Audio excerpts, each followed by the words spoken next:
Sur la montagne du Lion, la résurgence de l'énergie spirituelle a provoqué des troubles parmi les bêtes féroces. Anna court aussi vite qu'elle peut pour échapper à ses poursuivants qui la dépassent. L'un des soldats, craignant de rater la jeune fille, lève son fusil et tire. Le commandant crie après le soldat, craignant que le bruit ne provoque les animaux. Comme prévu, un énorme et féroce sanglier mutant apparaît derrière les soldats. La balle a touché l'animal en plein croc, provoquant un accès de rage sauvage. Réalisant que le seul moyen de survivre est de tuer le sanglier, le commandant charge le lance-grenade. La grenade touche le sanglier, mais ne lui inflige pas d'égratignure. La rage de la bête atteint des limites critiques. Soudain, un rugissement monstrueux se fait entendre tout en haut de la montagne, dont l'onde sonore détruit tout sur son passage. Un puissant lion d'or, roi des bêtes et seigneur de la montagne du lion, apparaît sur la montagne. Les soldats, voyant un énorme lion, sont émerveillés par sa taille et l'énergie qui s'en dégage. Levant leurs armes, les militaires commencent à tirer au hasard, dans l'espoir de toucher le roi des bêtes. Le lion fait un saut puissant et une seconde plus tard, se retrouvant au sol, jette les soldats sur les côtés à coups puissants. Quelques instants plus tard, il ne reste pratiquement plus rien des militaires qui ont troublé la paix. Léo examine sa patte et se rend compte qu'il est pratiquement incapable de contrôler sa force. Chris était un orphelin ordinaire qui, à un moment donné, a décidé de devenir un mercenaire non officiel. Un jour, il s'est retrouvé accidentellement à cet endroit et est devenu un loup-garou, se transformant en lion d'or. Chris n'arrive pas à comprendre ce qui ne va pas avec son système. Quoi qu'il fasse, son pouvoir augmente constamment. Le lion demande à son perroquet-garou ce qui est arrivé à la fille qui était pourchassée par les militaires. Le serpent-garou dit que la jeune fille a été projetée directement au centre du ruisseau animal par l'onde de choc. Anna gît au sol, blessée et piétinée par des centaines de pattes d'animaux en colère. Chris voit que la fille est morte, mais son corps est toujours plein d'énergie spirituelle. Lev dirige son esprit vers Anna et soudain, elle commence à se transformer en fantôme. Au bout d'un moment, Chris se rend compte que la fille n'arrive pas à se calmer et dit que si elle ne veut pas être un fantôme, elle peut simplement se réincarner. Wendy, le démon des bougies, essaie de calmer la fille fantôme et dit que le roi n'est pas du tout méchant, mais juste un peu direct. La jeune fille explique que le lion a partagé son esprit avec Anna afin que l'âme de la jeune fille ne soit pas dispersée. Wendy dit qu'à un moment donné, elle est devenue un démon de la même manière, mais s'appuyer uniquement sur le pouvoir du roi ne suffit pas. Il y a 2 conditions pour le devenir. La première condition est une prédisposition personnelle à la formation. La deuxième condition est qu'Anna soit suffisamment motivée. Wendy demande à la jeune fille de lui raconter ce qui lui est arrivé et pourquoi les soldats la poursuivaient. Anna dit qu'elle vivait dans un village au pied du rocher du lion. À partir du moment où l'énergie spirituelle a repris, les gens du village ont commencé à disparaître les uns après les autres. Il y a 9 jours, des individus armés ont fait irruption dans le village, ont rassemblé tous les habitants restants et les ont emmenés dans la forêt. Les militaires ont forcé les gens à aller directement dans le brouillard, vers un endroit d'où personne n'était encore revenu. Se retrouvant dans le brouillard, les habitants ont marché pendant un certain temps, puis de terribles changements ont commencé à leur arriver. Des gens servirent de guides. Tous les habitants disparaissaient après avoir erré un moment dans le brouillard. Finalement, ce fut le tour d'Anna. Elle marcha droit dans le brouillard, sous la menace d'une arme pointée sur elle. Le brouillard avait une sorte d'effet hallucinogène. À un moment donné, la fille a vu ses parents et est allée vers eux inconsciemment. Ensuite, Anna est tombée dans un trou que, à son avis, les militaires recherchaient. Dans le trou se trouvait un sarcophage et une étrange fleur à pousser. La jeune fille a décidé qu'elle ne pouvait pas permettre aux militaires de terminer ce qu'ils avaient commencé. Elle ne pouvait pas détruire le sarcophage, alors elle a décidé de manger la fleur. Soudain, le corps d'Anna devint clair et ses yeux semblaient avoir acquis la capacité de voir dans le noir. Bientôt, les militaires sont arrivés et, à l'aide de câbles et d'un hélicoptère, ont soulevé le sarcophage et l'ont emporté. Mais soudain, l'un des civils a commencé à crier qu'il avait aussi besoin de la fleur, sans laquelle il ne paierait pas un centime aux soldats. Décidant que c'était Anna qui avait volé la fleur, les militaires se sont précipités à la poursuite de la jeune fille. Chris suppose qu'Anna n'est devenue un fantôme que parce qu'elle a mangé la fleur. La motivation de la jeune fille pour devenir un leader est très forte. Elle aspire à se venger de ses agresseurs. Léo comprend qu'il doit tout comprendre. Après le regain d'énergie, les gens sont devenus fous et le prochain incident similaire ne tardera pas à arriver. Le roi s'approche des filles et dit à Anna qu'elle doit agir avec prudence et que puisque la fille est maintenant son fantôme, ses problèmes sont ses problèmes. Lev demande à Anna si elle veut être son fantôme. Après quelques instants, la jeune fille admet qu'elle veut servir le roi et être sous sa protection. Chris reçoit un message du système indiquant qu'une nouvelle tâche de serviteur pour le lion a été activée. Depuis que le gars s'est transformé en lion d'or, un système est apparu qui le rend plus fort. Mais rien de tel ne s'est produit jusqu'à que Chris devienne le roi de la montagne du lion. Le système a commencé à envoyer des tâches et des récompenses pour leur accomplissement. Les fragments reçus pour lier le fantôme peuvent aider Chris à retrouver sa forme humaine. Soudain, il demande à Anna à quel point elle veut se venger. La jeune fille admet que le désir de vengeance est grand, mais elle n'osera pas causer de problèmes à son roi. Anna comprend qu'elle est désormais un fantôme et qu'elle a une nouvelle maison, mais elle ne voudrait vraiment pas que ses proches décédés finissent dans le désert. Chris montre les dents avec colère. À cause de certaines personnes, le pauvre enfant a éprouvé tant de chagrin à un si jeune âge. Soudain, le lion utilise à nouveau son pouvoir magique et un charmant petit lionceau apparaît devant lui. Chris explique qu'il s'agit de son avatar et qu'il accompagnera et protégera Anna. Le lion souffle à nouveau et un mystérieux poignard apparaît dans une goutte de magie. Chris dit que ce n'est pas un simple poignard, qu'il est incroyablement tranchant et que son pouvoir est celui du mauvais esprit du roi.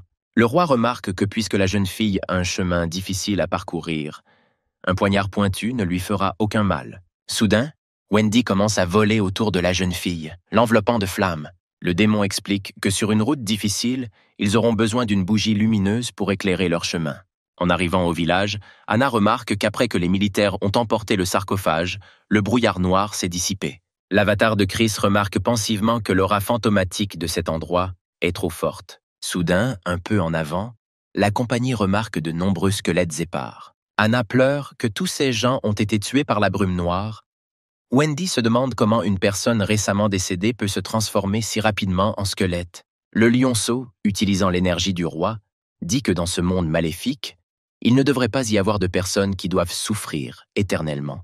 Chris explique qu'il a effacé la tristesse des âmes des morts afin qu'ils puissent entrer dans le cycle de la réincarnation. Après avoir enterré ses voisins, Anna espère qu'ils pourront tous reposer en paix. Soudain, l'avatar arrête les filles d'un geste. Il aperçoit 5 hommes armés. Les soldats sont assis devant, en train de dîner, et discutent de la façon dont ils se moqueront d'Anna lorsqu'ils l'attraperont. L'un des soldats marche sur le crâne et dit que ce sont les restes de ses parents. Elle reviendra probablement les chercher. La jeune fille est remplie de rage sauvage. Elle sort et serre fermement un poignard dans ses mains. Chris arrête la fille sur le point d'attaquer et dit que quelqu'un d'autre approche. Soudain, un hélicoptère survole les soldats et ils aperçoivent une ombre descendre vers eux le long des câbles. La célèbre Jane de l'équipe spéciale saute à terre et demande si le scientifique excentrique n'a vraiment pris que le sarcophage.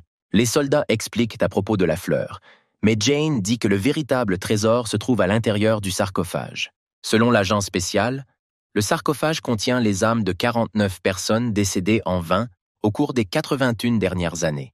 Jane prend une poignée de terre sur le site du sarcophage et dit avec étonnement qu'il s'agit de la terre de 3 existences. Dans la grotte, Chris reçoit un message selon lequel, pour avoir découvert le sol de 3 existences, il reçoit la fonction de connaissance sinistre. Le roi remarque qu'avec ces nouvelles connaissances, il peut désormais réellement voir chaque veine de son corps. Eve réalise avec étonnement qu'il peut même voir l'aura palpiter dans ses veines. L'un des soldats dit qu'il ne savait pas à quel point cette terre est précieuse et ajoute en riant qu'ils garderont bien sûr ce secret. Soudain, Jane sort une épée et menace de dire que seuls les morts peuvent garder des secrets en toute sécurité. L'armée est furieuse des menaces évidentes qui pèsent sur eux et décide de donner une leçon à l'agent. Jane allume le bracelet magique et, après avoir visé la cible, se précipite instantanément pour attaquer. Quelques instants plus tard, pas un seul soldat n'est laissé en vie et Jane dit d'un ton moqueur qu'il n'était pas à la hauteur d'elle. Après s'être coupé la main avec une épée, la femme fait couler du sang sur le sol et raisonne que même les trésors du sarcophage ne peuvent se comparer à la force du sol de 3 existences. Jane note avec suffisance que si CE n'était de son idée d'utiliser les villageois, le pathétique scientifique aurait tué tout son peuple, mais n'aurait jamais atteint le sarcophage. Anna ne supporte pas les aveux de la femme, et criant que tout est à cause d'elle, elle se précipite à l'attaque. Soudain, Jane la frappe d'un coup puissant, Pour une raison quelconque, elle a pu voir le fantôme. Anna esquive inconsciemment le coup, puis se rend compte qu'étant devenue un fantôme, il n'y a pas lieu d'avoir peur. Ayant cessé de voir le fantôme, Jane pense que le bracelet ne peut pas être une erreur et fouille dans la poche de son sac à dos.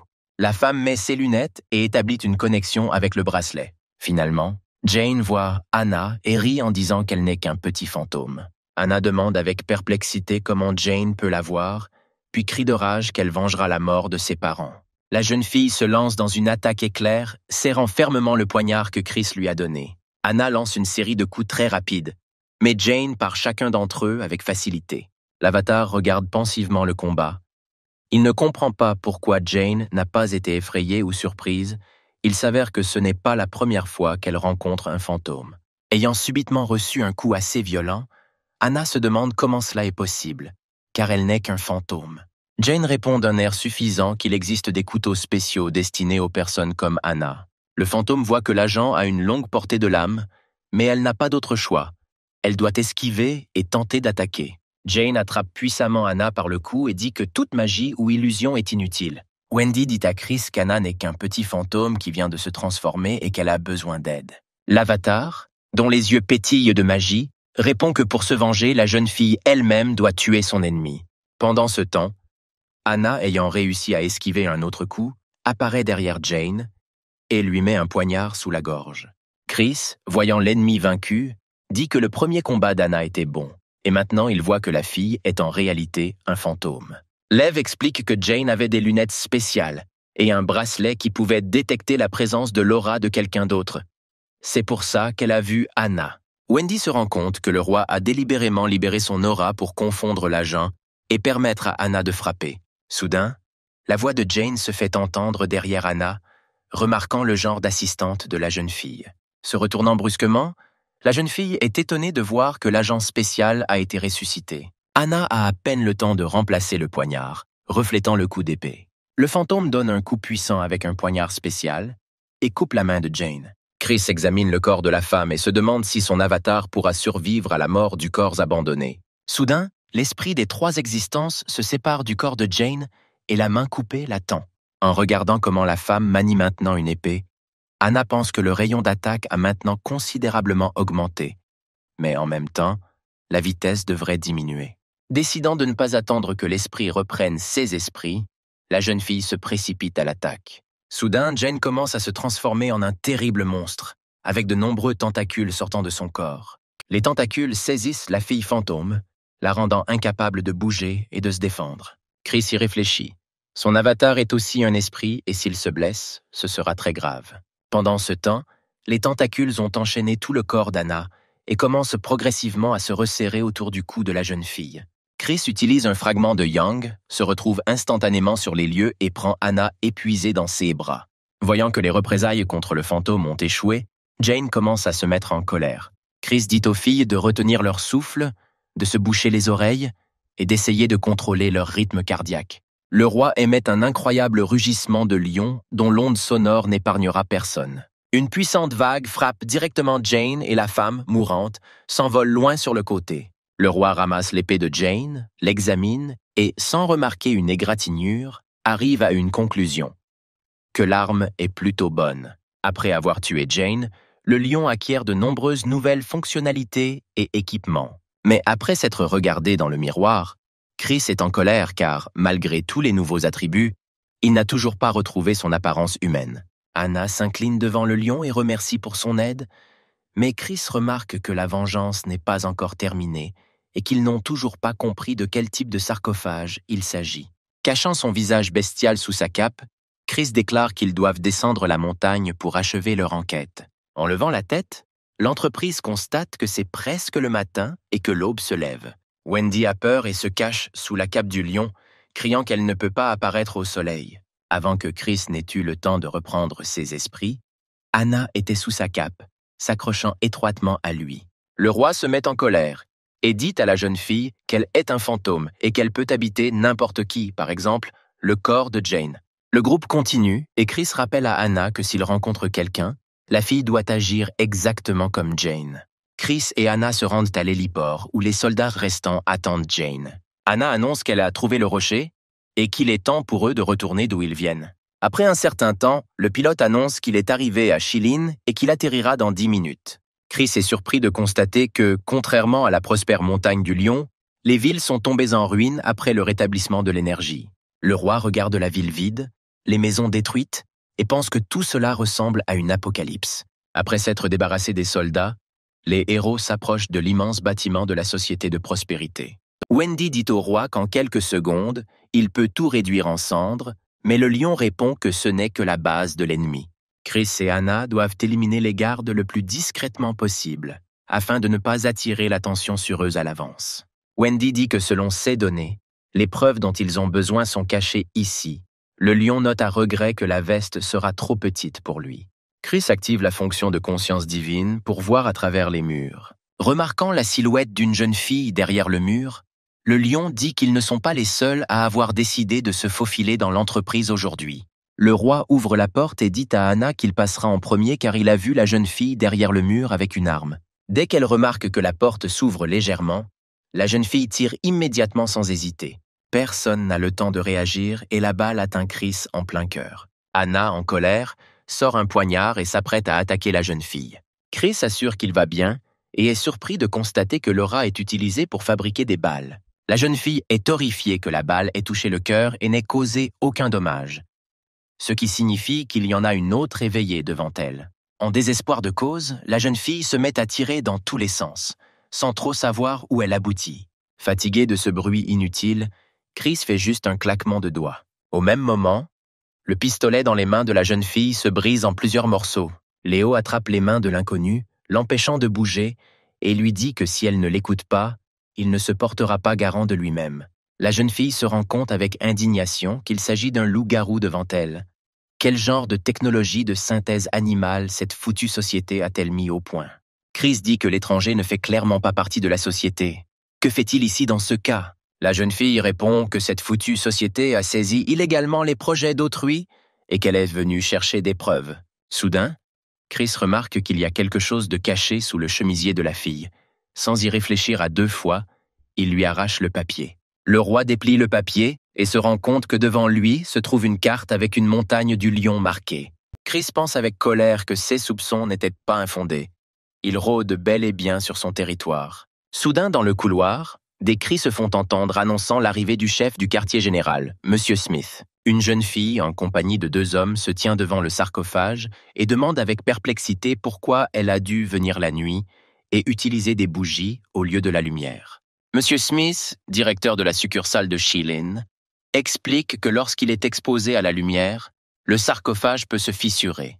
En regardant les gens, Chris et les filles décident d'attendre un peu et de voir ce qui se passera ensuite. Tom, le capitaine du service de sécurité de la société, jette facilement le sarcophage sur son épaule et est prêt à l'emporter partout où on lui ordonne. Soudain, Miss Love se retourne et montre la sortie en disant qu'il y a quelqu'un là-bas. Chris est surpris que la femme ait senti sa présence, ce qui signifie qu'elle est également réveillée. Monsieur Smith, voulant se montrer devant le secrétaire du président de la société, se précipite instantanément à l'attaque. L'homme est si rapide que Chris n'a pas le temps de répondre à ses coups, même s'il ne lui cause pas le moindre dommage. Soudain, Monsieur Smith essaie d'attraper le roi par le capuchon et de voir qui a osé venir vers eux. Maintenant, l'homme comprend la futilité de ses attaques. Devant lui se trouve non seulement une personne éveillée, mais un loup-garou. Smith dit avec arrogance que la forme de la bête offre une protection supplémentaire, mais il est peu probable qu'elle l'aide avec sa frappe légère. L'homme redresse sa jambe à la vitesse de l'éclair et frappe le lion au nez. Chris n'a pas bougé d'1 millimètre. Tous les os de la jambe de Smith sont écrasés. Miss Love regarde la bataille pensivement. Ne comprend pas comment cela est possible. Si Smith a éveillé le rambé, il est très fort. Tom remarque avec plaisir que M. Smith n'est qu'un pitoyable chien. Maintenant, les invités ne le trouveront pas assez. Sans hésitation, le capitaine balance et lance le sarcophage sur Chris de toutes ses forces. Le lion, en quelques bonds, attrape la rareté et la pose soigneusement sur le sol. Il lui vient à l'idée de jeter les trésors. Tom, concentré sur le combat, libère toute la puissance de ses muscles dont il est incroyablement fier. Courant vers le roi, il lui conseille de ne pas tester ses forces et d'accepter sereinement sa mort. Anna décide d'intervenir dans le corps de Jane et frappe Tom avec un poignard dans la poitrine de toutes ses forces. Soudain, La jeune fille se rend compte que le poignard est coincé. Tom dit avec un sourire que ses muscles sont si puissants que personne ne peut lui faire de mal. Tom jette Anna de côté comme un morceau de peluche et rugit qu'il n'est pas vulnérable. Chris dit qu'il est d'accord sur la force. Mais qu'en est-il du cerveau de Tom, et il joint ses doigts, avec l'intention de lui casser la tête. D'un seul clic, Chris assomme Tom et le voyou tombe au sol avec fracas. Miss Love, qui regardait tout ce qui se passait, pensait avec dégoût qu'elle n'avait pas d'assistant, mais quelques racailles pathétiques. Miss Love, une fille qui vivait dans la rue, s'est élevée petit à petit. La jeune fille a pris le poste de secrétaire du président de la société grâce à son intelligence et a pu éveiller une capacité particulière. D'une voix langoureuse, la jeune fille dit qu'elle a très peur. Le lion va-t-il vraiment l'attaquer? Peu importe qu'il s'agisse d'une personne devant elle ou d'un animal, mais personne ne peut résister à son instinct et chacun devient ses marionnettes. La fille regarde Chris d'un air invitant et craint au premier instant que, pour une raison quelconque, ses charmes n'aient pas fonctionné. Chris est englouti dans des flammes ardentes et Miss Love se rend compte qu'il a un déséquilibre énergétique. Son corps n'est constitué que d'énergie yang et ses charmes habituels ne l'affectent pas. Ensuite, la jeune fille décide d'éveiller la convoitise du lion et utilise le plus haut pouvoir de séduction. Quelque chose d'incroyable arrive à Chris. Il est complètement englouti par les flammes et a perdu le contrôle de lui-même. Anna essaie d'arrêter le roi, mais il la jette de côté d'un seul coup. Miss Love comprend que le lion est consumé par la pure luxure et qu'il est impossible de contrôler cela. La fille essaie de toutes ses forces de tout rendre et de révoquer son sort. Mais elle n'y parvient pas. Wendy dit à Anna confuse que c'est le feu du désir et que sa majesté en est consumée. Le démon dit que la femme a bouleversé l'équilibre mental de Chris et que maintenant il est poussé par ses instincts. S'il n'intervient pas, le lion la brûlera jusqu'au sol. Anna ne comprend pas quoi faire et Wendy répond qu'il n'y a qu'une seule issue, satisfaire la convoitise du lion. Miss Love est engloutie par les flammes. Elle brûle littéralement et son seul désir est de mourir le plus vite possible. Wendy dit qu'elle connaît cette partie de Sa Majesté. Il est fait de pur yang, donc personne ne peut supporter son désir. Anna a peur. Elle ne veut pas rester là et regarder Chris brûler vif. Wendy dit qu'elle est la déesse des bougies et que toute flamme, spirituelle ou physique, doit lui obéir. Peut-être qu'elle survivra. Le démon active la fonction d'absorption des flammes et commence à voler autour de Chris, faisant appel à ses flammes. Après avoir embrassé le lion, Wendy absorbe enfin sa flamme, prenant une apparence très inhabituelle. Chris tombe inconscient sur le sol, et Miss Love, parvenant à peine à survivre, pense à la force d'un lion s'il était presque brûlé par son propre désir. Anna court vers la jeune fille et, lui mettant un poignard sous la gorge, lui ordonne de ne pas bouger. Chris reprend ses esprits, tient sa tête bourdonnante et demande avec perplexité pourquoi il est devenu mou. En voyant Wendy, le lion est étonné de ce qu'elle est devenue, ayant absorbé son désir. La jeune fille calme le roi et dit que dès qu'elle aura tout digéré, elle reviendra à son état antérieur. Miss Love tombe à genoux devant Chris, s'incline devant sa force, lui demande de l'épargner et promet de faire tout ce qu'il commande. Chris demande pourquoi ils avaient besoin du sarcophage. À quoi ça sert? La jeune fille admet qu'elle ne connaît pas tous les détails. Elle sait seulement qu'il s'agit d'une arme magique de réincarnation. Miss Love a entendu dire que d'anciens secrets y étaient écrits. Si vous y mentez, vous pouvez tous les connaître et vous réincarner. Chris comprend que c'est très dangereux. Si vous apprenez tous les secrets du sarcophage, vous pouvez devenir fou et votre corps se transformera en poussière. Soudain, Anna se tourne vers le roi et lui demande de la laisser essayer. Le système reçoit un message indiquant que la mission du fantôme est terminée et que les chances de réussite du test avec le sarcophage ont été considérablement augmentées. Anna dit que sa vie appartient au roi et si elle ne le fait pas, comment peut-elle s'appeler son fantôme? Chris réfléchit quelques instants et, après avoir pesé tous les risques, finit par accepter. Anna s'allonge dans le sarcophage et Chris active la flamme du cœur et la flamme de l'âme. Léo donne des instructions à la fille. Lui dit que si elle se retrouve à l'intérieur et que quelque chose ne va pas, laissez-la faire un signe, et il la sortira immédiatement de là. La jeune fille s'allonge, ferme les yeux et soudain, tout autour d'elle s'enflamme d'une flamme rose vif. Anna, sous sa forme humaine, se retrouve aux abords de son village. Sur le seuil de la maison, maman et papa saluent la fille et lui disent que c'est l'heure du dîner. Anna comprend que c'est un mensonge, qu'elle doit essayer de toutes ses forces de ne pas se laisser tromper. La jeune fille se convainc que c'est une illusion, mais ne peut résister et part à la rencontre de ses parents. Une flamme bleue brûle sur la patte de Chris. Il explique à Wendy que tant que la flamme brûle uniformément, tout va bien. Soudain, Wendy annonce que le soleil va bientôt se lever et que si Anna ne se réveille pas à temps, elle sera ensorcelée. En regardant les flammes, Chris rapporte que la jeune fille se débat, même si le feu brûle toujours. Il lui est très difficile de résister au sortilège du sarcophage. Le roi décide d'intervenir, touche Anna, libérant son énergie, décide de la rendre. La fille ouvre les yeux, regarde d'un air vide, puis reconnaît enfin Chris. Wendy crie avec inquiétude que les choses vont mal parce que le soleil s'est déjà levé. Soudain, le corps de la jeune fille se cambre et des rayons de lumière magique la transpercent de tous côtés. Anna ouvre les yeux. Au lieu de pupilles, de petits soleils dorés y scintillent. Le fantôme ne comprend pas ce qui lui arrive et Wendy crie joyeusement que la fille a réussi. Les filles serrent joyeusement leur roi dans leurs bras, se réjouissant qu'au moins ce danger soit passé. Miss Love félicite sarcastiquement les héros pour leur retrouvaille touchante et dit qu'elle n'a plus rien à faire ici et qu'elle peut partir. Soudain, Wendy attrape vicieusement Miss Love par l'oreille et dit qu'elle ne la laissera pas partir, demandant à Chris ce qu'il va faire d'elle. Le chef pense que la jeune fille a éveillé ses instincts et l'a forcée à utiliser une technique spéciale. Mais grâce à cela, ses compétences ont augmenté. Léo dit soudain qu'il a besoin d'aide pour devenir une meilleure personne jusqu'à ce qu'il atteigne la grandeur. La jeune fille est sous le choc. Elle s'était préparée aux punitions les plus terribles et ne s'attendait pas à entendre de tels mots. Après un certain temps, toute l'entreprise observe à quel point le majestueux bâtiment de la société brûle. Le lendemain matin, Chris reçoit un message indiquant que la deuxième étape de la restauration énergétique a enfin commencé et qu'il doit élargir ses limites autant que possible. Soudain, une inscription apparaît selon laquelle si Chris n'étend pas son territoire dans le temps imparti, son corps ne pourra pas résister au flux d'aura et il mourra. Le roi pense qu'il n'a pas beaucoup exploré son territoire auparavant. Il est temps d'utiliser une compétence spéciale et de l'essayer. Allumant la conscience du démon, le lion est étonné de pouvoir désormais voir le flux d'énergie à travers la montagne du lion. Soudain, Chris remarque que l'arbre doré est brisé, mais qu'il était censé être gardé par des lézards. Remarquant un lézard mort, le roi pousse un rugissement menaçant. Personne n'ose envahir son domaine et tuer des animaux en toute impunité. Chris décide de suivre la piste énergétique de l'extraterrestre et ainsi de le découvrir. Suivant le flux d'énergie pendant un certain temps, le lion finit par apercevoir un étrange coléoptère qui l'a quitté.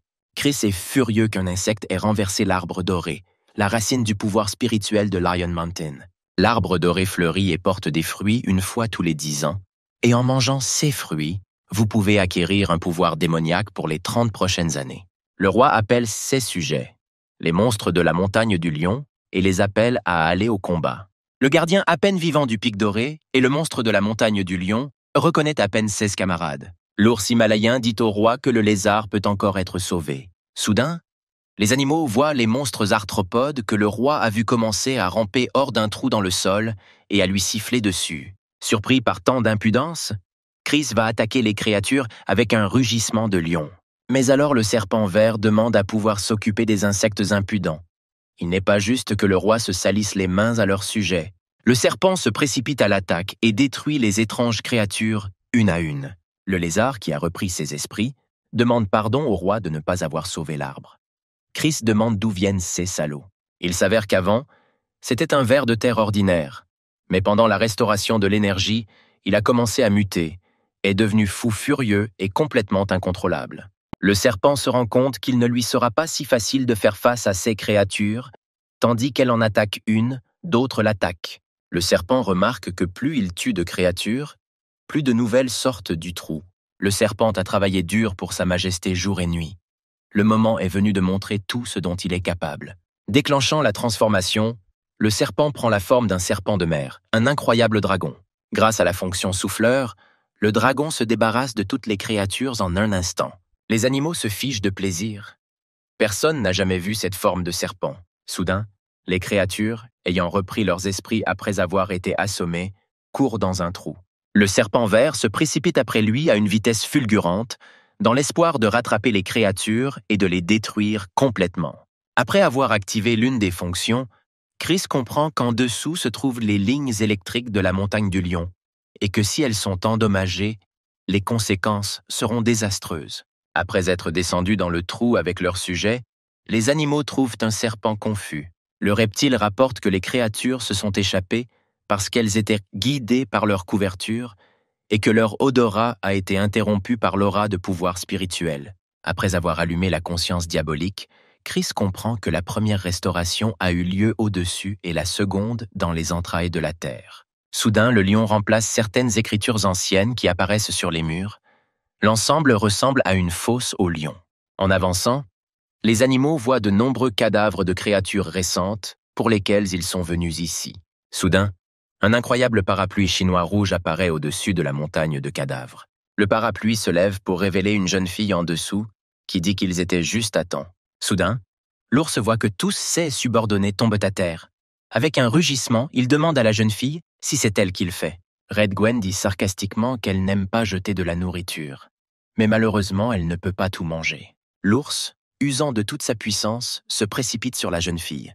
Mais Gwen le paralyse d'un seul mouvement de son parapluie. Le perroquet et le renard blanc ne laissent pas le commandant en difficulté et se précipitent à son secours. La jeune fille, à l'aide d'un parapluie, provoque un jet de fumée empoisonnée et se débarrasse des animaux, en riant que les animaux stupides ne sont bons que pour la nourriture. Chris dit d'un ton menaçant que la vérité est que les lions ne montrent pas toute leur force. Ce qui explique probablement pourquoi Gwen le traite comme un chaton malade. La fille rit et dit que le lion est un chaton stupide ordinaire. Le roi ne peut tolérer une telle impudence. Le fameux rugissement du lion se fait entendre. Mais Gwen ouvre son parapluie rouge, qui se révèle être un bouclier impénétrable. Chris continue de rugir, envoyant de plus en plus d'ondes sonores vers la jeune fille. Soudain, le parapluie se plie brusquement et s'enfonce dans le sol à côté du lion, qui se tait de surprise. Gwen, cachée, comprend qu'elle ne peut pas faire face seule au lion. La question est de savoir à quoi il est prêt pour le bien de ses amis.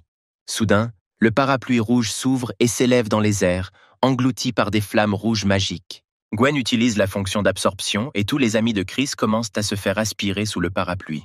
Le parapluie vole droit sur le roi, mais le serpent l'intercepte et tente de le détruire.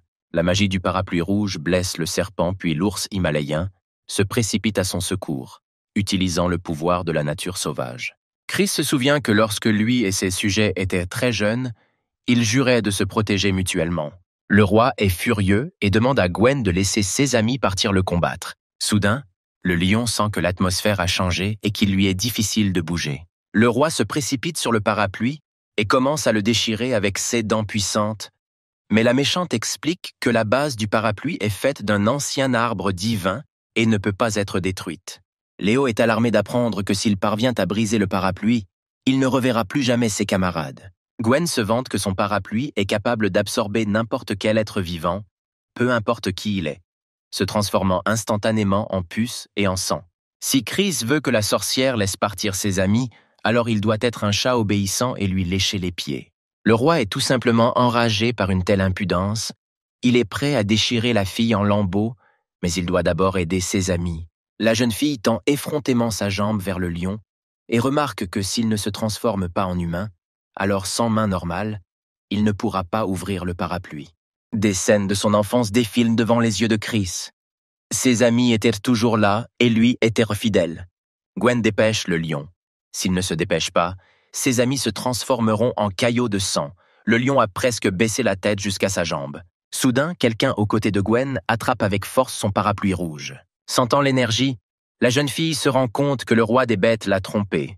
Pendant tout ce temps, son avatar était assis devant elle. Anna et Wendy s'envolent immédiatement vers Chris en criant qu'elles sont de retour. Le roi prend un parapluie et dit que si vous croyez aux paroles de la sorcière, vous devez ouvrir le parapluie et ses amis reviendront.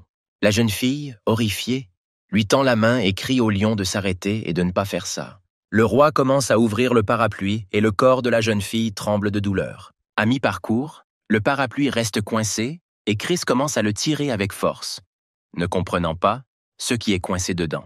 Les yeux de Gwen se révulsent dans une douleur insupportable et elle supplie le lion d'arrêter. Un applaudissement se fait entendre et le roi ouvre complètement son parapluie rouge avec force. La jeune fille hurle de douleur insupportable. Elle et le parapluie sont liés par une étrange connexion magique. Les amis de Chris tombent du parapluie ouvert sur le sol et il prend une profonde inspiration avec soulagement. Wendy, après avoir vérifié l'état des animaux, rapporte qu'il n'y a rien de grave chez eux Ils ont juste perdu connaissance et reprendront bientôt leurs esprits. Gwen admet qu'elle n'a jamais rencontré d'ennemi aussi puissant. Elle est devenue un monstre il y a plusieurs centaines d'années, et personne ne l'a jamais vaincue aussi facilement. La jeune fille s'enfuit rapidement, criant finalement qu'elle gagnera en force et que le lion s'agenouillera toujours devant elle et admettra sa défaite. Chris et Anna décident de poursuivre Gwen, craignant encore plus de problèmes si elle décide de revenir. Laissant leurs amis aux soins de Wendy, le lion et le fantôme se lancent à la poursuite. Les héros poursuivirent Gwen jusqu'au bord de la falaise. Mais devant l'abîme, la sorcière fit un saut brusque et s'envola dans les airs. Chris prend un bon départ et fait un bond géant et puissant, poussant du sol avec ses 4 pattes. S'envolant dans les airs avec Anna sur le dos, Chris se souvient soudain qu'il n'a pas de fonction de volume et tombe comme une pierre. Figé dans les airs, Gwen frémit de rire. Il s'avère que le petit chaton ne peut pas voler. Chris active instantanément la fonction du flux de flammes dorées et se précipite sur la méchante. Une énorme silhouette enflammée tente d'attraper Gwen, la brûlant avec sa flamme. La jeune fille comprend que le lion a énormément de tours et que cela ne sert à rien de s'attarder ici tant qu'elle est encore en vie. Quelques instants plus tard, il ne reste même pas une larme de la jeune fille. On entend seulement de loin qu'elle et le chat se reverront. Chris, bouleversé, dit à Anna que tout pourrait être caché dans le parapluie et qu'il ne se sentira pas en sécurité puisque Gwen a réussi à s'échapper. Anna se demandait si elle serait un jour capable de voler et si elle aurait des pouvoirs après avoir été dans le sarcophage. La jeune fille se souvient qu'elle entendait constamment une voix dans le sarcophage, mais elle ne se souvient pas des mots. Soudain, la jeune fille se souvient qu'elle a reçu le cadeau avec l'aide des créatures qui vivent dans le sarcophage. Et ce qu'elle a entendu n'était pas du tout des mots, mais une formule pour une nouvelle vie. Dès qu'Anna s'est souvenue de tout, la transformation du fantôme a commencé. La jeune fille explique à Chris, surpris qu'elle se souvient de tout et qu'elle peut désormais se transformer, et demande donc au roi de l'envoyer à la poursuite de la diablesse. Lev dit que le nouveau don d'Anna a besoin d'une nourriture spirituelle constante, et à son avis, la fille devrait s'entraîner davantage. Chris dit que le diable Gwen n'est pas si simple, donne à Anna une goutte de sang entourée d'un champ de force et promet qu'elle protégera la jeune fille. Anna est déterminée et assure au roi qu'elle fera certainement face à tout. Jusque tard dans la nuit, le fantôme poursuit le diable dans le ciel, au-dessus de la montagne du lion. Après avoir rattrapé Gwen, Anna utilise le poignard du lion pour attaquer le parapluie, qui sert à la place d'un bouclier. Le diable rouge se demande comment le petit fantôme a réussi à endommager son parapluie. Anna répond joyeusement que ce poignard lui a été donné par Sa Majesté, donc le parapluie de la méchante est absolument inutile. Gwen, sans hésitation, active la fonction d'absorption, et Anna est instantanément aspirée à l'intérieur du parapluie. Après avoir traversé le temps et l'espace, la jeune fille s'écrase de toutes ses forces contre le mur. Il s'avère qu'une ville antique sans fin est enfermée à l'intérieur du parapluie, où Anna s'est retrouvée. Soudain, la jeune fille remarque qu'un étrange brouillard se glisse vers elle de tous les côtés, ce qui a un effet corrosif et corrode son aura. Anna comprend que plus elle reste longtemps dans cette ville, moins elle a de chance d'en sortir vivante. Soudain, dans l'une des portes, le fantôme remarque un tas sanglant de monstres et de victimes. La fille court encore plus vite, pensant qu'elle doit sortir d'ici immédiatement. Après avoir couru assez longtemps, Anna tombe à nouveau sur une bande de monstres et ne comprend pas pourquoi elle s'est retrouvée ici à nouveau. La jeune fille a l'idée que les endroits les plus dangereux sont en réalité les plus sûrs, et elle se précipite dans le brouillard. Mais après avoir volé à travers le brouillard, Anna s'écrase à nouveau contre le mur. En regardant autour de lui, le fantôme voit que la gravité a changé, que le ciel est devenu terre et que la terre est devenue ciel. En remarquant la silhouette de Gwen, la jeune fille se rend compte que le méchant a un contrôle total sur tout ce qui se passe dans la ville. Anna se souvient que la dernière fois, tout le monde n'a réussi à revenir qu'après que Sa Majesté a ouvert son parapluie. Cédant au désespoir, la jeune fille se rend compte qu'elle a encore une fois laissé tomber son roi, mais se souvient soudain de la goutte de sang qu'il lui a donnée. Anna avale une goutte de sang, et soudain son petit poignard magique se transforme en une immense épée dotée de pouvoirs magiques. Le fantôme comprend qu'il ne peut pas abandonner pour le bien du roi, prend l'épée et la tire de toutes ses forces à travers le mur. Une profonde fissure apparaît sur le mur et des cris se font entendre, indiquant clairement la douleur. Et puis Anna se rend compte que toutes les manifestations de Gwen ne sont qu'une illusion et que son vrai corps est ce même parapluie rouge. Le fantôme rassemble toute sa puissance spirituelle et ne gagnera peut-être pas cette bataille, mais aidera Sa Majesté à se débarrasser des ordures. Après s'être connectée, Anna active la fonction de la technique secrète mortelle. Utilisant une attaque d'en haut, la jeune fille commence à briser le mur de toutes ses forces. Gwen grimace de douleur. Étrangement, le fantôme ignore simplement la corrosion et continue de l'attaquer. Anna, qui ressemble plutôt au diable, se rend compte que son plan fonctionne car le brouillard a commencé à se dissiper. Gwen souffre de plus en plus, mais réalisant que le lion la poursuit toujours, elle sait qu'elle ne peut pas abandonner et s'arrêter maintenant. La méchante, ayant activé la coagulation du sang, invoque des guerriers sanglants qui se tiennent comme un mur devant Anna. Anna pense avec indignation que ces guerriers sont les âmes de ceux qui ont été engloutis par la sorcière et qu'elle les utilise ignoblement. La jeune fille n'a pas le choix et elle commence avec enthousiasme à détruire les guerriers un par un. Sur la montagne du lion, Chris estime que le développement du fantôme est trop superficiel pour l'héritage du cadeau qu'elle a reçu. Si Anna ne parvient pas à contrôler le pouvoir, les conséquences seront très graves.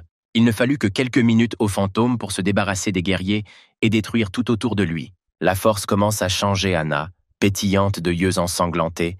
Elle comprend qu'elle n'a pas assez de sang. Elle veut en tuer davantage. En observant ce qui se passe, Gwen se rend compte que la force des démons n'est pas suffisante pour faire face aux fantômes. Les gens regardent devant eux et réalisent qu'ils ont enfin atteint la montagne du lion. Un groupe de scientifiques se lève et prétend que le gouvernement leur a retiré tous leurs projets. Le chef d'équipe Bing affirme que la deuxième vague de reprise a commencé et qu'il est maintenant temps de saisir les ressources. L'employé de Bing craint d'avoir connaissance de leur expédition, mais leur projet a été transféré à une autre entreprise. Soudain, les scientifiques remarquent une étrange silhouette lumineuse devant eux. Dans la clairière se tient le fantôme d'Anna, que Gwen a libéré de son étrange ville et transporté au pied de la montagne du lion. Bing décide qu'il a un concurrent d'une autre entreprise et doit le détruire le plus rapidement possible. Le scientifique saute et attaque Anna, immobile, à l'aide d'un punch à glace. Dès qu'un homme tend la main à travers le champ de force, la jeune fille lui coupe la main d'un seul coup ultra rapide. Ne s'attendant pas à une telle agression de la part de la petite fille fantôme, Bing hurle de douleur et d'horreur. Ses acolytes, voulant venger leur patron et montrer qui est le patron, prennent leurs armes et attaquent la jeune fille. Un instant plus tard, Anna se tient au-dessus des cadavres et admire l'odeur merveilleuse du sang.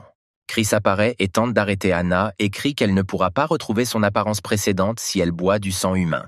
Mais la jeune fille n'est pas comme elle. Elle est complètement obsédée par le pouvoir et n'entend pas le lion. Chris ne voit pas d'autre issue et émet un rugissement de lion, propageant une puissante onde sonore. Soudain, Anna semble se diviser en deux, une entité essayant de ne pas lâcher l'autre. À la fin, la jeune fille tombe épuisée sur le côté devant le lion qui s'approche. Chris, en regardant la fille, pense qu'il ne voulait pas de tels tests pour elle, mais elle saura sans aucun doute se protéger lorsqu'elle deviendra plus forte. En inspectant les cadavres des scientifiques, le roi constate avec inquiétude que de plus en plus de personnes apparaissent sur la montagne du lion. Anna, qui a repris ses esprits, demande pardon au roi de l'avoir encore une fois laissé tomber. Mais cette sorcière était trop forte. L'Ève assure au fantôme que tout va bien, même si la méchante s'est échappée. Soudain, Chris reçoit un message indiquant qu'il a quelque chose de coincé entre les dents. Le lion s'éclaircit la gueule avec ses griffes et voit qu'un morceau de parapluie rouge, un fragment de brocart magique, est coincé dans sa gueule. Chris se demande si cette pièce peut être utilisée pour retrouver Gwen, même si elle se cache bien et ne sera pas facile à trouver. Après avoir invoqué une torche ardente, le lion voit que le tissu se restaure sans cesse, ce qui signifie que même loin du parapluie, la sorcière maintient le contact avec lui. Le lendemain matin, les animaux regardent les deux filles avec intérêt et remercient Sa Majesté pour la nourriture qu'il a envoyée. Miss Love et Erika crient avec colère aux vils animaux de les laisser partir. Ce ne sont pas de la nourriture. Chris dit à Erika que tout le groupe de scientifiques dont elle faisait partie est mort, tué par un démon avec un parapluie. En voyant les larmes d'Erika, le lion dit doucement qu'il ne pouvait rien faire. Lorsqu'il est arrivé sur les lieux, le tueur avait déjà disparu. Le roi, montrant Anna, dit que parmi tout le groupe, une seule fille est en vie et demande si Erika la reconnaît. Soudain, Erika se jette au cou d'Anna et crie qu'elle est très heureuse d'être en vie.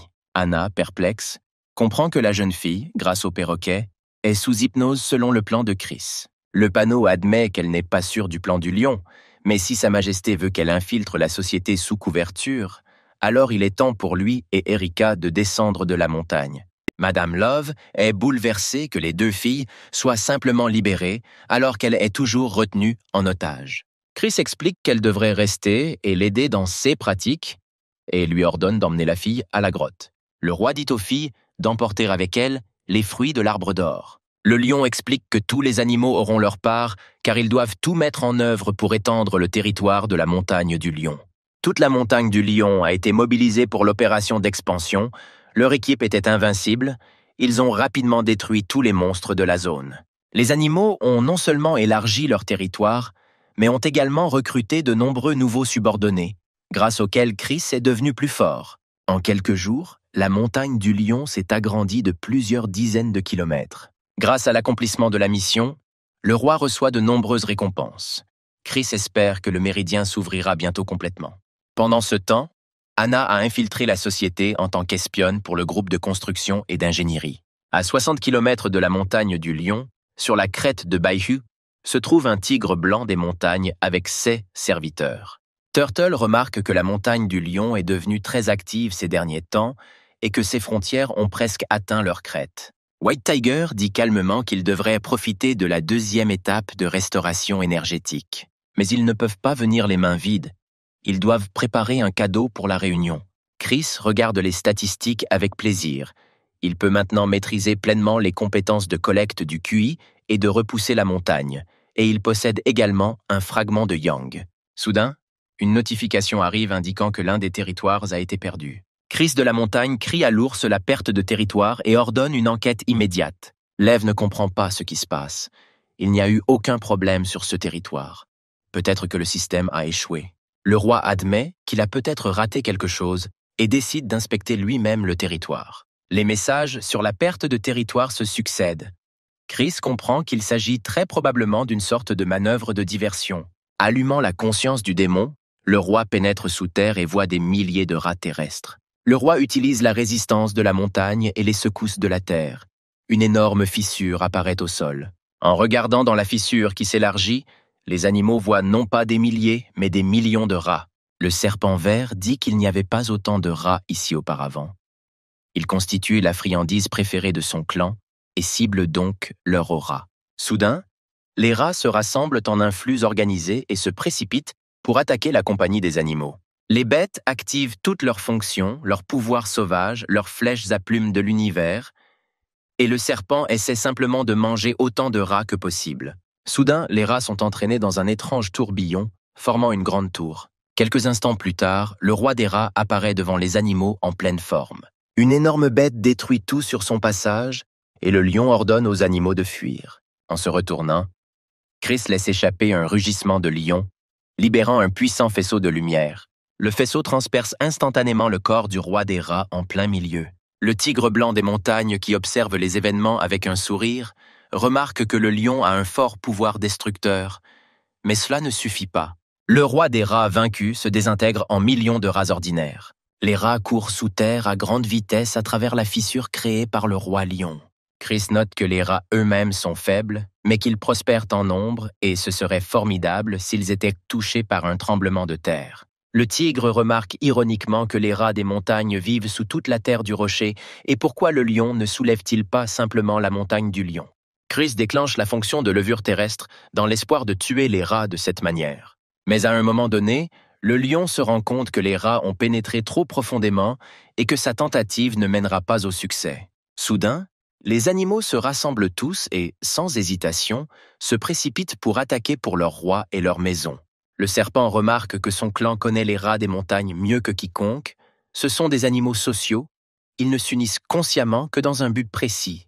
En s'enfonçant plus profondément, le reptile dit que lorsqu'il chasse les rats, ils s'enfuient et ne peuvent s'unir qu'en une seule formation. Les rats ne peuvent s'unir que pour devenir le roi des rats. L'ours remarque que Chris a déjà tué le roi, mais le serpent dit que ce roi des rats n'était qu'une collection de souris, et elle parle de leur patron. Ce n'est qu'en exterminant le roi des rats qu'ils pourront gagner. Soudain, le serpent remarque un énorme rat et, utilisant une morsure venimeuse, se précipite sur le rat.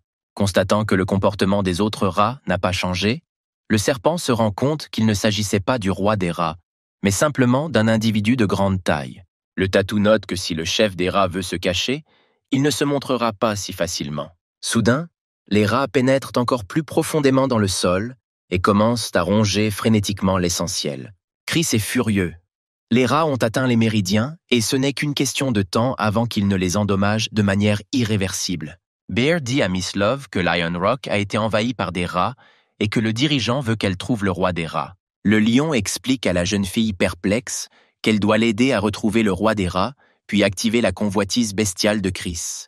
Miss Love se souvient bien de la façon dont la convoitise du lion s'est déroulée la dernière fois et ne veut pas le répéter. Chris crie qu'il n'a pas le temps de s'expliquer. Il sera capable de contrôler complètement ses instincts. La jeune fille obéit au roi, mais se sent très étrange de voir Chris sous forme de lion. Le feu engloutit la bête. Il ressent une énergie incroyable, mais cette fois, il a vraiment tout sous contrôle. Chris active la fonction feu divin. Il utilise ses méridiens sous terre pour regarder le plus profondément possible. Le roi voit maintenant tous les rats et pense qu'il a désormais assez de force pour tous les brûler. En observant les actions de son adversaire, le tigre des montagnes remarque avec un sourire qu'il s'est détendu tôt. Laissant échapper un rugissement, le tigre crie d'un ton menaçant que la véritable horreur provoquée par les rats des montagnes ne fait que commencer. Chris, observant les rats, se rend compte avec colère qu'ils continuent de mordre les veines de la terre. Le roi ne sait pas quoi faire. Ni lui, ni ses sujets ne peuvent pénétrer aussi profondément que les rats.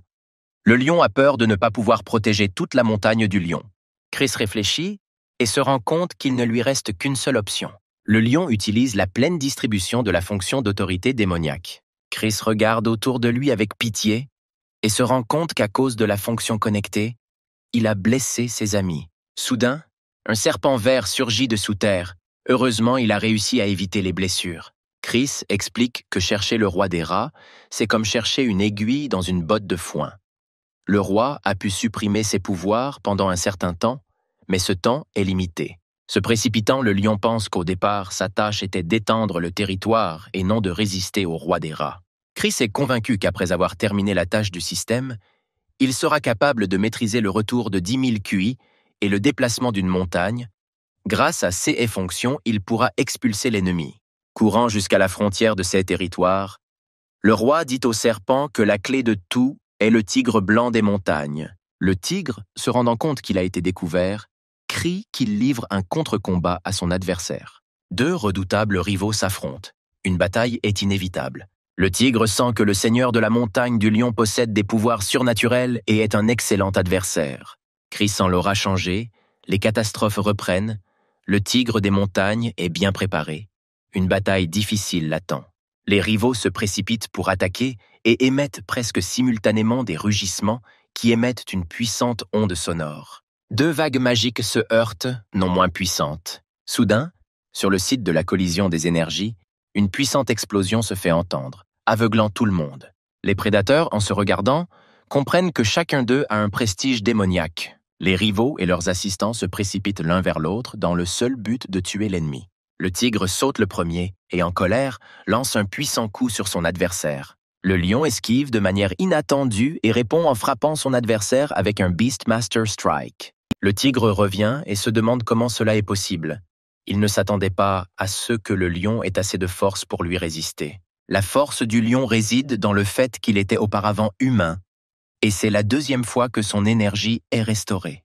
Le tigre n'abandonne pas, s'étant élancé, il attaque à nouveau l'ennemi, et cette fois le coup atteint la cible. Chris est furieux.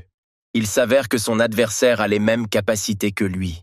Après avoir effectué un saut ultra rapide, il active son pouvoir et frappe le tigre d'un revers. Les ennemis commencent à s'attaquer à une telle vitesse que seuls des éclairs magiques étincelants sont visibles. Chris, sans s'arrêter une seconde, pense au fait que c'est la première fois qu'il rencontre un adversaire aussi fort. Le tigre blanc comprend qu'il est inutile de frapper l'adversaire et déclenche une frappe de 5 éclairs. Serpent vert observant la bataille. Elle comprend qu'elle ne peut pas se lancer dans ce combat, mais qu'elle doit, d'une manière ou d'une autre, aider son maître.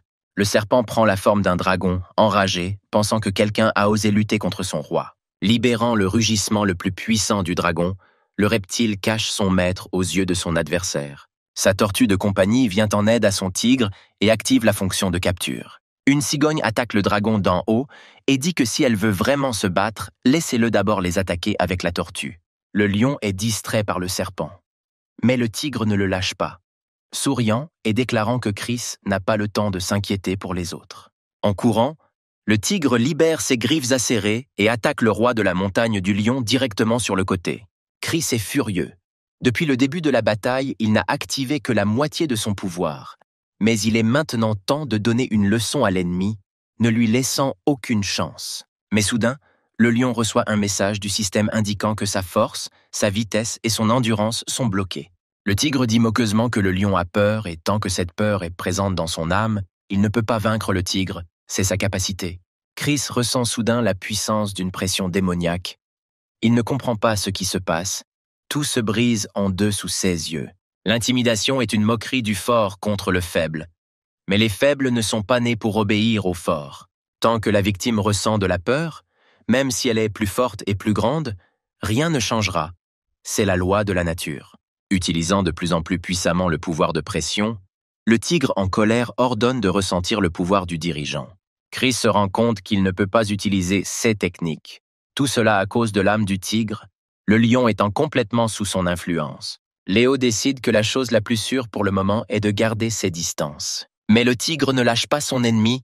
Après avoir fait un bond puissant, l'adversaire vole sur une longue distance et se retrouve devant le lion étonné. Chris résiste de toutes ses forces, repousse les attaques incessantes et se frappe. Recevant des messages du système, le roi est étonné de constater que les attributs, bien que bloqués, continuent d'augmenter. À ce moment, le dragon continue de se battre avec les assistants du tigre, mais ressent soudain un froid et une étrange lourdeur dans son corps, ce qui l'empêche de bouger, mais elle ne va pas abandonner. Le dragon s'envole dans les airs et la tortue se rend compte que cela dépasse déjà ses capacités. Mais dans les airs, une cigogne rapide commence à attaquer le dragon. Le dragon lui ordonne de s'écarter, mais la cigogne, avec son bec pointu, transperce le corps du dragon de toutes ses forces et le traverse. Raillant, la cigogne révèle que la tortue est la protection du tigre blanc et que le dragon est déjà tombé sous son influence de la technique de l'eau sombre, qui dissipe l'énergie. Le dragon se rend compte qu'il ne lui reste qu'un seul atout et invoque une tempête de dragons. La tortue voit que les nuages d'orage se rassemblent dans le ciel et décide que le dragon veut se cacher de cette façon. Distraite par l'orage, la tortue ne remarque pas le dragon, sinon elle s'enroule autour du corps de son rival, le privant de sa capacité de mouvement. Le dragon enfonce ses dents dans la carapace, mais la tortue en comprend la futilité, car sa carapace absorbe toutes les attaques. Mais le dragon n'a même pas pensé à essayer de mordre la carapace. D'un mouvement brusque, il renverse la tortue, la privant de la possibilité de se relever. La tortue est incapable de se retourner et se rend alors compte que le brouillard qui l'enveloppe est venimeux. En entendant que la tortue est attaquée, mais ne voyant pas ce qui se passe à cause du brouillard, la cigogne s'envole à toute vitesse avec l'intention d'attaquer le dragon. La cigogne n'entend pas les cris désespérés de la tortue indiquant que le dragon n'est pas dans le brouillard, et perce de toutes ses forces le cou de son compagnon d'armes. Le brouillard se dissipe, et la cigogne réalise avec horreur qu'avec son attaque, elle a décapité la tortue. Le dragon qui s'approche lance immédiatement une attaque et, pensant que même une lance se brisera sans protection, s'occupe de l'oiseau. Chris a besoin de réfléchir, et il active un vide doré autour de lui qui reflète toutes les attaques du tigre. Le tigre en colère mord et gratte la boule d'or. Il est perplexe, car tant que les animaux sont sous sa pression, ils ne peuvent pas résister. Soudain, Chris se tourne vers son adversaire et lui demande calmement s'il a vraiment le même système. Le tigre ne comprend pas de quoi nous parlons. Il ne peut pas croire qu'il ne peut pas briser le lion. Déterminé à utiliser tout son potentiel, la bête des montagnes invoque un puissant orage. Toute la fourrure de Chris devient électrifiée et se dresse. Le lion ne comprend pas ce que prépare l'ennemi.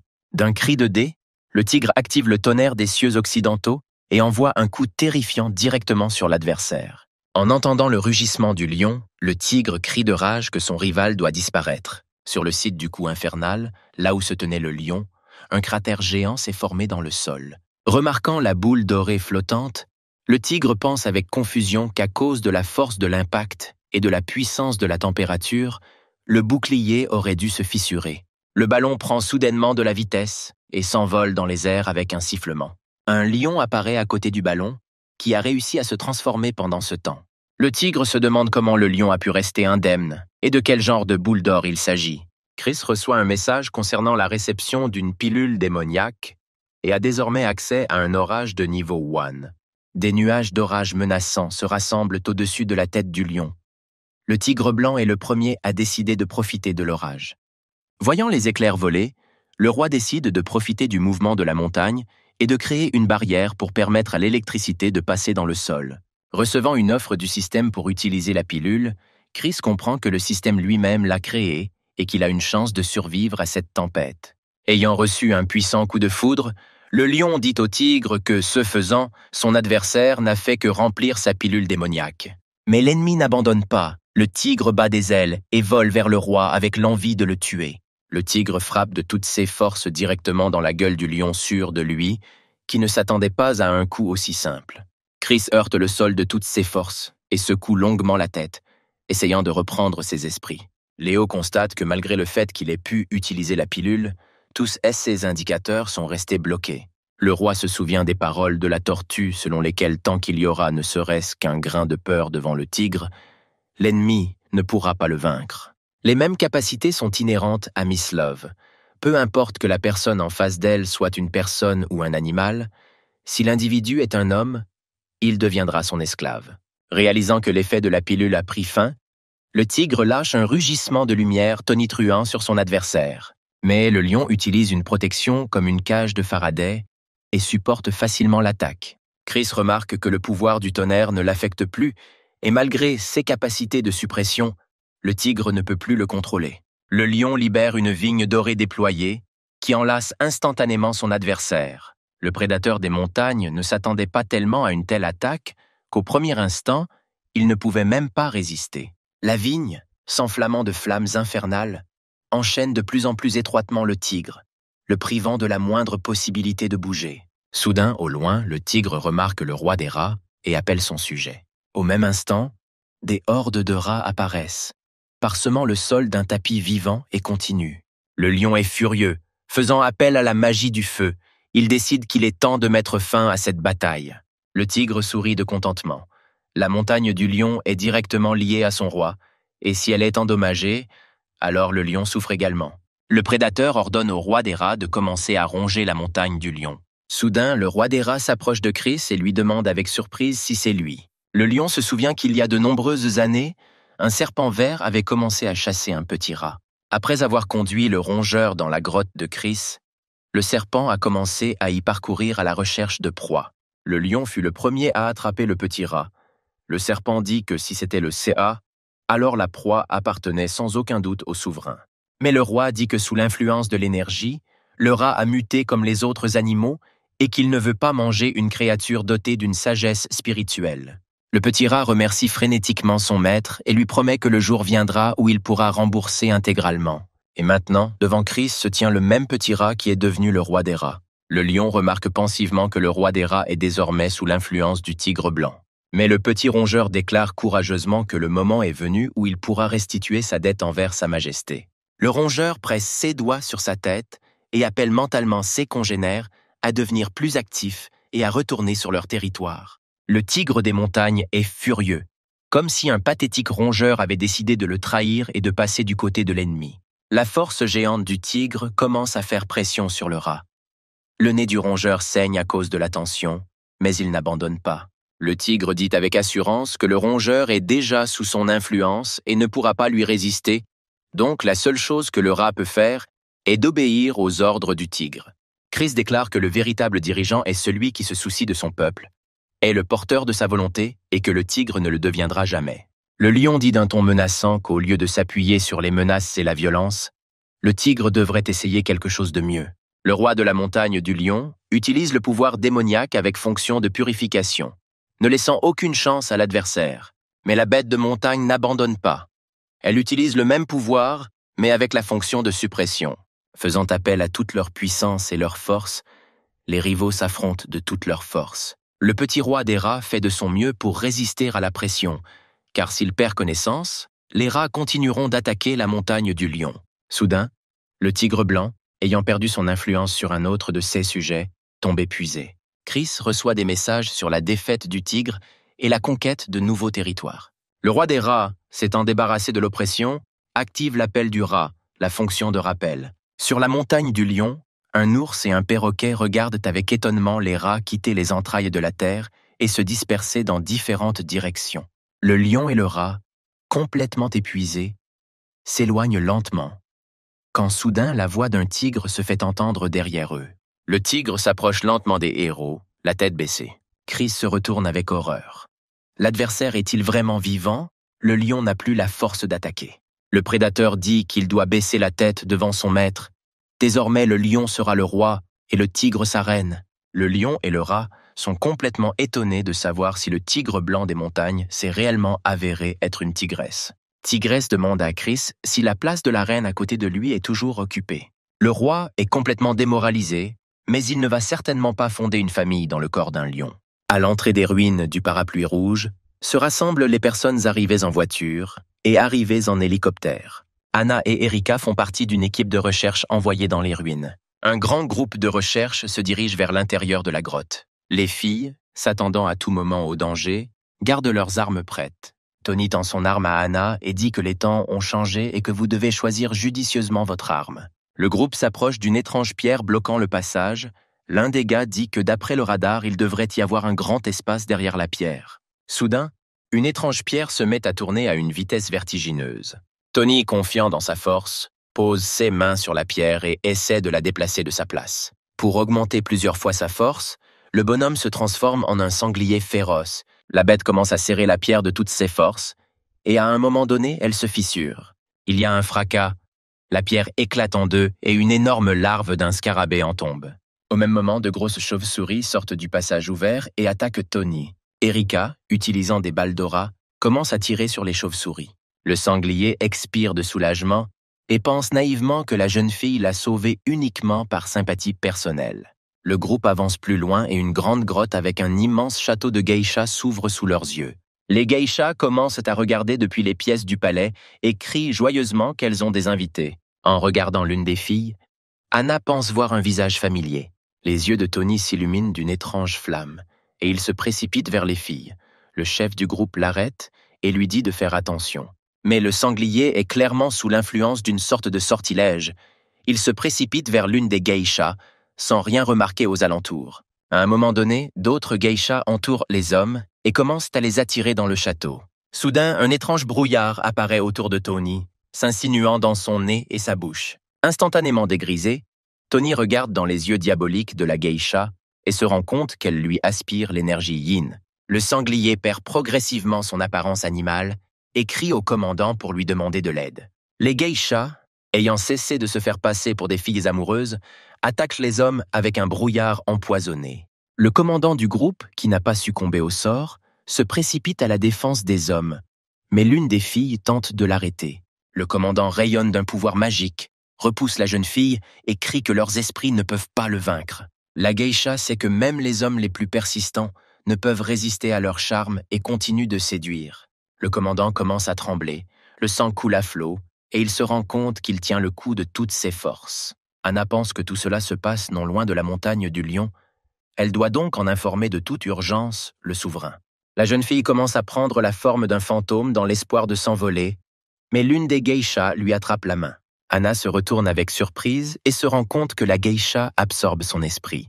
La jeune fille regarde Anna attentivement et dit que depuis qu'elle est arrivée, il n'y a plus de retour en arrière.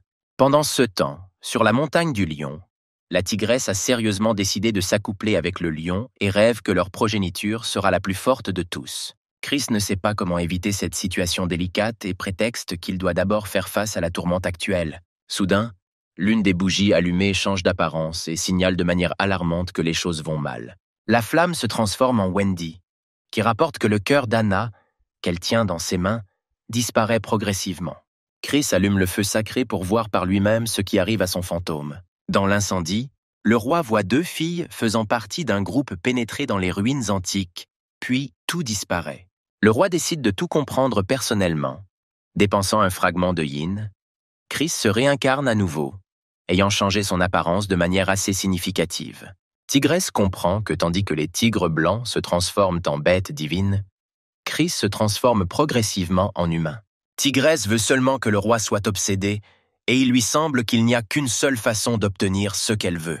La geisha tient fermement Anna par la main et s'envole rapidement vers le château. En chemin, Erika parvient à attraper la main du fantôme et maintenant la geisha les porte déjà tous les deux. En atterrissant devant le château, les filles entendent une voix venant d'un des balcons les saluer. Anna regarde la fille à l'étage et réalise enfin qu'il s'agit de Red Gwen. La méchante reconnaît également Anna et crie avec colère ce que la fille fait ici. Sans hésiter, Anna prend une forme diabolique et, après avoir agrandi le poignard à la taille d'une épée, se lance immédiatement à l'attaque. La haine des filles les unes envers les autres est si forte que des éclairs commencent à éclater entre elles. Anna menace de se venger du méchant pour tout, mais Gwen est étonnée de son impudence. Un fantôme a envahi sa maison et la menace. Erika se rend compte que ses yeux n'ont tout simplement pas le temps de suivre les mouvements ultra rapides des deux filles. Elle ne voit donc que des éclairs de lumière. Les autres geishas, horrifiés, exigent d'arrêter le combat. Si le bruit dérange leur maîtresse, personne ne s'en souciera. Soudain, Anna et Gwen se figent alors qu'un cri se fait entendre sous l'arche de la grotte, exigeant que la bataille soit arrêtée. Les portes s'ouvrent et Beth, la responsable du pavillon des geishas dans les ruines antiques, apparaît sur le seuil. Anna ressent une énergie démoniaque si puissante de la part de sa maîtresse qu'elle a même du mal à respirer. Il y a clairement quelque chose qui ne va pas chez Madame Beth. Elle est cultivée depuis 1000 ans. Réalisant que dans une bagarre avec Beth Anna se retrouvera sans âme, elle s'assied brusquement à genoux, demande pardon pour les outrages et demande de la laisser partir. Elle et Erika. Madame Beth rit. Les filles sont si jeunes qu'elles n'ont même pas vraiment appris à parler. La maîtresse dit qu'elle laissera partir les filles, mais seulement si elles l'aident aussi à partir d'ici. Beth dit que son âme est liée à cet endroit et que les capacités d'Anna peuvent l'aider à trouver la liberté. La maîtresse invite les filles à entrer. Anna et Gwen ont visiblement du mal à supporter la présence de l'autre. Beth dit qu'elle était une jeune héritière issue d'une famille riche, mais sa famille a pris part au soulèvement et a tout perdu. La fille a été vendue à ce bordel. Dès le premier soir de son séjour au bordel, la jeune fille trouve un client. Au fond, Beth était trop innocente pour un tel endroit et était prête à se suicider. Et elle ne s'attendait pas à ce que ce soit dans cet endroit et ce soir-là qu'elle puisse avoir le coup de foudre. Le gaz était aussi issu d'une bonne famille. Il était pressé d'aller en ville pour des examens, mais ses amis l'ont trompé dans un bordel. Ce soir-là, les jeunes ont chanté, parlé du passé et du présent et joué des instruments de musique. Le gars était intelligent, instruit et possédait toutes les qualités d'un vrai gentleman. Avant que Beth n'ait eu le temps de reprendre ses esprits, elle était tombée désespérément et complètement amoureuse du jeune homme. Le gars voulait emmener la fille avec lui, mais le temps pressait, il a dû se précipiter vers les examens. En souvenir, le jeune homme a laissé un parapluie céleste doré, considéré comme une relique dans sa famille, et il n'est jamais revenu. La jeune fille a continué à servir les clients jusqu'au jour où tout s'est terminé par une tragédie. Et puis Beth décide de mourir, car c'est tout simplement impossible de continuer ainsi. Le sang de la jeune fille a complètement imprégné la zone, la rendant rouge vif, et Beth, submergée d'indignation, s'est transformée en mauvais esprit. Anna demande avec intérêt ce qui s'est passé ensuite. Comment Beth est devenue ce qu'elle est maintenant. Beth continue qu'ensuite son jeune homme est revenu, il est devenu le chef des civils et des militaires, a reçu le poste de général et est venu chercher Beth. Lorsque le gars a appris la mort de sa bien-aimée, dans un accès de rage, il a tué tout le monde dans le pavillon des geishas. Et puis l'homme a entièrement incendié l'un des bâtiments de l'ancien pavillon. L'homme appela le moine pour tenter d'invoquer l'âme de la jeune fille.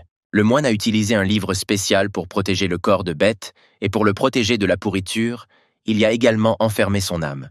Depuis lors, l'homme a fait de son mieux pour ramener la jeune fille à la vie, mais il est mort lui-même, incapable de trouver une issue.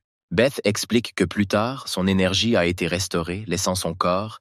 Elle s'est transformée en fantôme, puis est devenue un esprit lié au pavillon. Les âmes des autres filles sont également piégées dans cet endroit. La maîtresse ne peut pas sortir d'ici. Alors de temps en temps, elle les envoie aspirer les âmes pour entretenir la sienne. Anna dit que les âmes s'attachent à un lieu à cause d'affaires inachevées et que pour aider Beth à quitter le pavillon, elle doit terminer ses affaires. Soudain, Anna demande si Beth veut revoir cet homme. Le démon répond par un refus catégorique. La dame dit calmement que des milliers d'années se sont écoulées et qu'elle ne s'intéresse plus aux hommes depuis longtemps. Beth dit qu'elle peut quitter le château si elle se débarrasse du livre, elle sera alors libre. La dame note que si Anna l'aide à se libérer, elle enverra le livre à son maître, ce qui lui sera d'une grande aide. Beth révèle que Gwen est également devenue un démon à cause de son ressentiment, d'un certain point de vue, envers la fille, une autre partie de la maîtresse elle-même.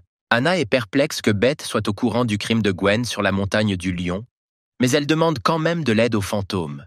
La dame dit que selon Gwen, le lion et sa compagnie ont chassé la jeune fille de sa grotte, mais que toute la montagne du lion n'appartient pas au roi. Les geishas sont ici depuis plusieurs milliers d'années. En s'approchant de son cercueil, la dame dit qu'il vaut mieux se faire de nombreux ennemis que de transformer une vaine bataille en enfer. Anna et Erika regardent dans le cercueil et sont étonnées de remarquer à quel point une belle fille y repose et semble juste dormir. Anna, sans aucune hésitation, tend la main vers le livre, mais au même moment, il disparaît tout simplement. Beth dit avec irritation que le livre ne peut pas être pris comme ça, il fallait utiliser les pouvoirs. Ce livre a non seulement enfermé l'âme de la dame, mais protège également le corps qui se trouve dans l'écart entre le yin et le yang.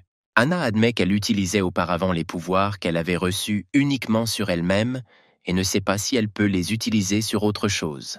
Gwen explose soudainement en disant que le fantôme n'a pas dit cela auparavant, car maintenant, le livre va déclencher un mécanisme de défense.